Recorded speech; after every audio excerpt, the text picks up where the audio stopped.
ఇప్పుడు no cost cough syrup తో 60 రూపాయల విలువ గల ఇన్హేలర్ పూర్తిగా ఉచితం. దెబ్బకి దగ్గు జలుబు మాయం.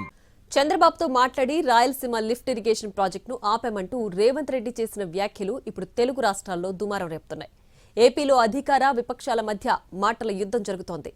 ప్రాజెక్టుకు అనుమతులు లేకుండా ప్రారంభించారని చంద్రబాబు ఆరోపిస్తే కేసులు వేసి అడ్డుకున్నారని జగన్ అన్నారు. రాయలసీమ లిఫ్ట్ ప్రాజెక్టును ఖూనీ చేశారంటూ విమర్శలు గుప్పించారు. చంద్రబాబు నాయుడు గారికి విజ్ఞప్తి చేసినా నేను, రాయలసీమ లిఫ్ట్ ఇరిగేషన్ మీరు ఆపితే మేము ఏదైనా విషయాల మీద చర్చకు వస్తాము, లేకపోతే మీతో చర్చించడానికి అవకాశం లేదు.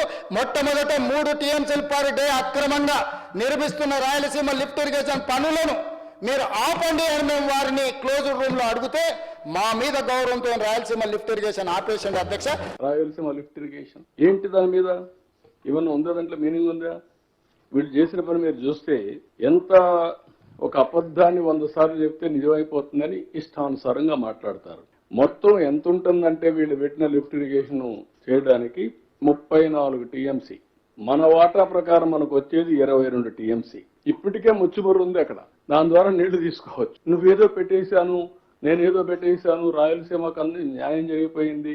రాయలసీమ పోయి చూస్తే ఎవ్రీ రిజర్వాయర్ నీళ్లు కట్టాం, ఎవ్రీ రిజర్వాయర్ను పూర్తి చేశాం.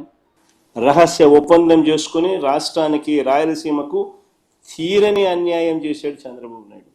కేవలం జగన్కి ఎక్కడ క్రెడిట్ వస్తుందో అని చెప్పి ఈఏసి 3 డేట్స్ నవంబర్ 2024 ఒకసారి సమావేశమైంది. జనవరి మళ్ళీ 2 నెలల తర్వాత జనవరి 2025లో మళ్ళీ సమావేశమైంది. మళ్ళీ మూడోసారి ఫిబ్రవరి 27, 2025 సమావేశమైంది. 3 సార్లు మీటింగ్ పెడితే చంద్రబాబు నాయుడు గారు రాష్ట్ర ప్రభుత్వం తరఫున కనీసం నోరు మెదపలేదు.